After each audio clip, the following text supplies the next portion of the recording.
So I was live streaming earlier tonight and someone brought up Diablo 3. I went on a little bit of a rant of what I think made Diablo 2 so good, some of the big problems that I saw with Diablo 3, and some of my big fears going into Diablo 4. Let's go ahead and watch that clip. So sit back, grab some meat or whatever you need. I'm Corey, and it's time to get into it.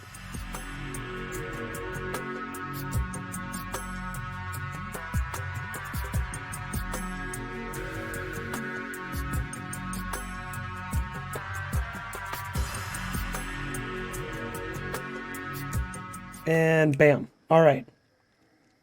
I love D3 when it was grinding hard as fuck for Paragon 100 back in the early days. Yeah, uh, it was more of a challenge then. It definitely was. And it seems like. So, my fear with Diablo 4 is that we haven't seen how they're doing the loot. We haven't gotten any updates on how the sets and the uniques or anything like that is. We haven't gotten any updates on the character builds. Like initially they showed us the skill branches, which they said were skill trees, but let's be honest, it was a fucking skill bush, if anything.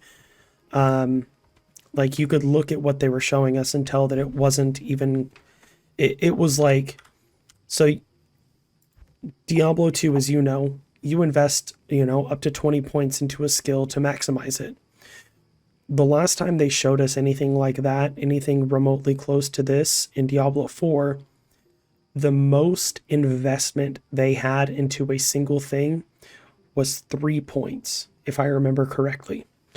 And when they're doing something like that, that means they're setting the talents closer to like a World of Warcraft Classic type talent tree, which is fine for that kind of game. But I don't think it works in a game like Diablo. What makes Diablo so great is like this character, this is a blessed hammer paladin. That's what it is. I've maximized this character for blessed hammers.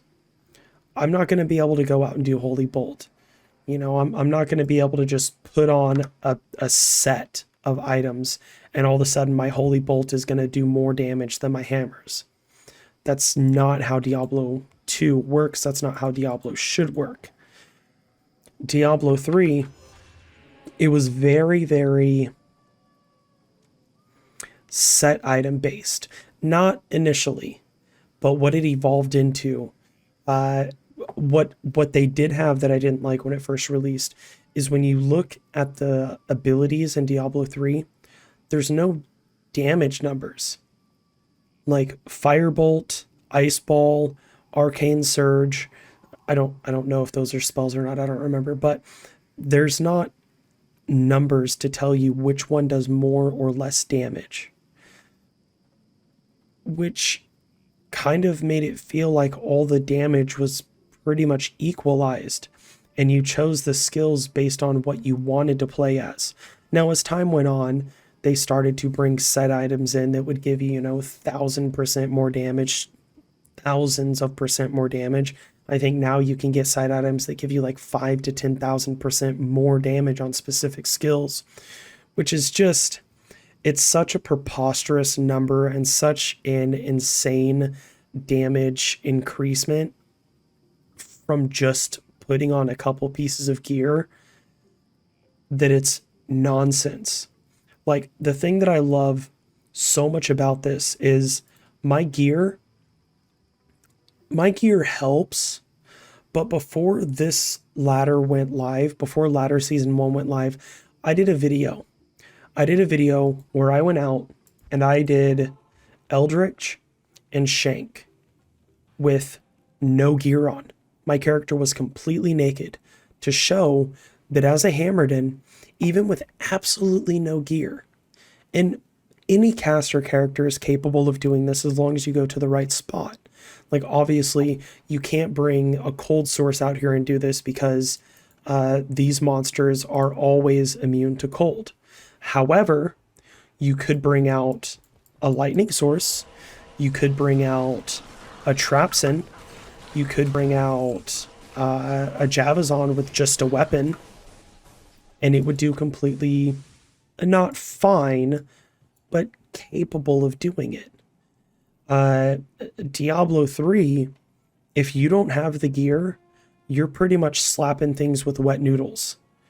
And not like pool noodles, which when they're wet, they can actually slap and hurt a little bit. I'm talking about like angel hair pasta, like not even spaghetti. Spaghetti's too thick. Could play 8 hours running T16 content. Exactly. You know, a few hours in, you're max level and you're running T16s, and it's all like Hedrig's gift, which is a great thing if you're so I think at some point in the mid 2000s, maybe around 2000, but between 2008 and 2012, Blizzard Entertainment went from a company that made games that if you wanted to play a couple hours a day, that's fine. You can do that, but it's going to take a really, really, really long time to be successful in the game, to run high-end content. And they became a company that, and I think the developers are what caused this to happen. They became a company that you can play, obviously not Diablo 2 Resurrected, but like current World of Warcraft, uh, Diablo 3, likely Diablo 4. You play for a couple hours a day, and 2 weeks in, you're max level, running high end content, raiding, and it's just that's fine for some people, but for me, I would rather play a game that if I'm working full time, I shouldn't be able to excel in the game unless I invest weeks on end. I should get rewarded for being able to invest as much time in the game as I can, which is what these games used to provide you with. Not so much anymore. Like I said, Diablo 2, obviously, yes. Diablo 3, not even close. You know, that's a huge thing that's been lost in the gaming community is return on investment. I don't feel like the return on investment that we used to have in gaming is still really a thing. It is kind of, but like you get so much return for so little investment that it's just silly.